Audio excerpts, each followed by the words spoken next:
Good afternoon बच्चों। आज हम कक्षा 7वीं विषय हिंदी में हम लोग पढ़ रहे थे शतरंज में मात, है ना। पाठ कितना था ये? पाठ 15। ठीक है, इसका 3 भाग हुआ है। आज हम इसका चौथा भाग पढ़ेंगे, लास्ट भाग है ये। ठीक है, तो देखते हैं यहाँ पे महाराज और तेनालीराम के बीच शतरंज की प्रतिस्पर्धा हो रही थी, है ना। उस बीच दरबारीगण क्या कर रहे थे, उसका मजाक बना रहे थे। किसका? तेनालीराम का। ठीक है, देखते हैं तेनाली यहाँ क्या बोलता है। महाराज आज्ञा दे तो एक निवेदन करूं। फिर दरबारीगण बोलता है आपस में अवश्य कोई नई चाल है। राजा बोलता है कहो तेनाली। तेनाली बोलता है महाराज इन बालों पर मैंने 5000 असरफियाँ उधार ली है। जब तक कर्जा ना चुका दूँ केश कटवाने का कोई हक नहीं मुझे, है ना। उसको शतरंज खेलना तो आता नहीं था, है ना, तेनाली को। तो वो हार पे हार हारता जा रहा था। तब उसको दंड स्वरूप महाराज ने क्या दंड दिया था कि तुम्हारे बाल मैं भरी सभा में मुंडवा दूंगा।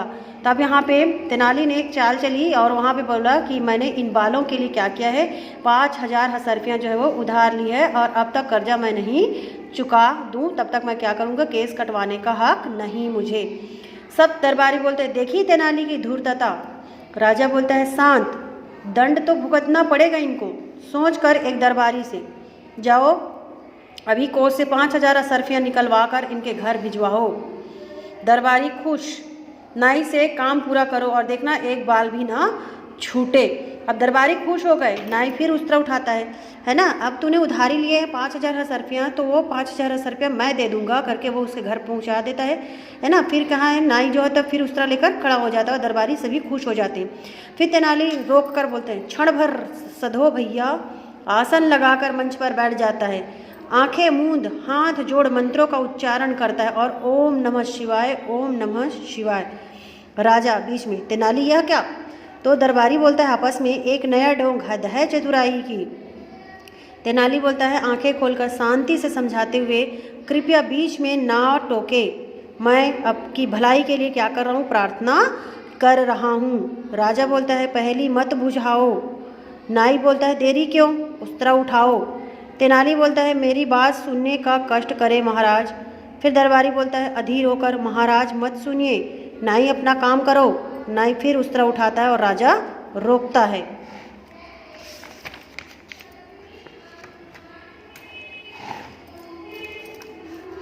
तेनाली यहाँ बोलता है हमारे यहाँ माता पिता के स्वर्ग सिधारने पर ही मुंडन होता है ना। तेनाली क्या बोल रहा है यहाँ पे कि हमारे यहाँ जब माता पिता का स्वर्गवास हो जाए तभी हम लोग मुंडन करते हैं। तब राजा बोलता है तुम्हारे माता पिता स्वर्ग सिधार चुके हैं, फिर क्या आपत्ति। फिर तेनाली बोलता है महाराज अब आप ही मेरे माता पिता हैं, आप सामने विराजमान हैं, फिर मुंडन कैसे कराऊँ? इधर मेरा मुंडन हो उधर आप स्वर्ग सिधारे तो, है ना। अब यहाँ पे राजा घबरा जाता है, घबरा कर अरे कैसे हो सकता है ना। फिर तेनाली बोलता है आपके स्वर्ग सिधारने से पहले मैं मुंडन कराऊं तो जरूर आप पर विपत्ति आएगी, इसलिए प्रभु को याद कर रहा हूँ। फिर राजा बोलता है सोचते हुए मुंडन से पहले सच में मृत्यु आ गई तो? नहीं नहीं, रोक दो हाथ। नाई तेनाली दंड वापिस लिया मैंने, है ना। यहाँ पे राजा घबरा जाता है और अपना दंड दिया हुआ उसको क्या कर लेता है, वो वापस ले लेता है। फिर यहाँ पे तेनाली बोलता है महाराज आप दीर्घायु हो, है ना, आपकी उम्र लंबी हो, आप महान हैं। फिर राजा बोलता है मुस्कुराते हुए और तुम कुछ कम नहीं, तुमसे कौन जीत सकता है। अशर्फियाँ भी ली, दंड अपमान से भी बच गए और पर मैं तुम्हारी चतुराई से एक बार फिर खुश हो गया, है ना। अब उनकी चतुराई से महाराज फिर क्या हो गया, फिर खुश हो गया और चलो बाग में चले। सिंहासन से उतरकर तेनाली को साथ लिए बाहर निकल जाते हैं। अब पहला दरबारी बोलता है सिर ठोकते हुए फिर छूट गया तेनाली। दूसरा दरबारी बोलता है लड़खड़ा कर गिरते हुए कि 5000 असरफियाँ भी मार ली। तीसरा दरबारी बोलता है बाल नोचते हुए हम फिर हार गए।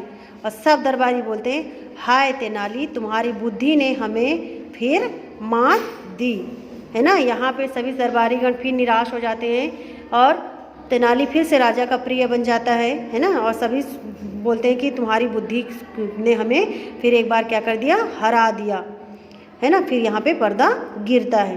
ठीक है, ये पार्ट जो है वो कंप्लीट हो चुका है।